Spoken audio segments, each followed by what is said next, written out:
இங்க பாருங்க, இதுதான் வயல் நண்டு. இங்க பாருங்க, நண்டு எல்லாம் உயிரோட இருக்கு. நீங்க கடல் நண்டு சாப்பிட்டு இருப்பீங்க, இது வயல் நண்டு. இங்க பாருங்க, இந்த நண்டை அரைச்சி ரசம் வச்சு சாப்பிட்டாலும் சரி, இல்ல குழம்பு வச்சு சாப்பிட்டாலும் சரி, தீராத சளிகள் தீரும். நெஞ்சு சளி, மாறு சளி எல்லாம் கரைஞ்சி ஓடும். இந்த நண்டை எப்படி ஆயணும்னா இப்படி தாங்க ஆயணும். பாருங்க, இதை கழட்டி அப்படி தூர போட்டுடணும்.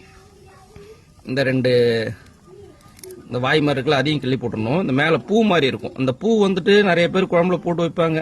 நீங்கள் போட்டு வச்சாலும் வைக்கலாம், இல்லை அதை கழட்டி எட்டை போட்டாலும் போடலாம். இப்படி ஆஞ்சிடணும். ஆஞ்சிட்டு இப்படி திருப்பி, இது வேறு தொப்புளுன்னு சொல்லுவாங்க. இந்த தொப்புள் இருக்குல்ல, அதை இப்படி எடுத்துடணும். அவ்வளோதான், நண்டு ஆஞ்சாச்சு. இப்படி அப்படி அலசி இப்படி போட்டுடணும். அவ்வளோதான். இதில் இந்த ஆஞ்ச நண்டில் நீங்கள் குழம்பு வச்சு சாப்பிட்லாம், அரைச்சும் சாப்பிட்லாம். ரொம்ப சளியாக இருக்குது, தீராத சளி அப்படின்னா இப்படி உடைச்சி பச்சையாகவும் சாப்பிட்லாம். பச்சையாக சாப்பிட்டீங்கன்னா நெஞ்சு சளிலாம் கரைஞ்சிரும், சளியே பிடிக்காது. வயல் நண்டில் அவ்வளோ ஹெல்த்தி. உங்களுக்கு எத்தனை பேருக்கு வயல் நண்டு பிடிக்கும், எத்தனை பேர் சாப்பிட்ருக்கீங்க கமெண்ட்ல சொல்லுங்கள்.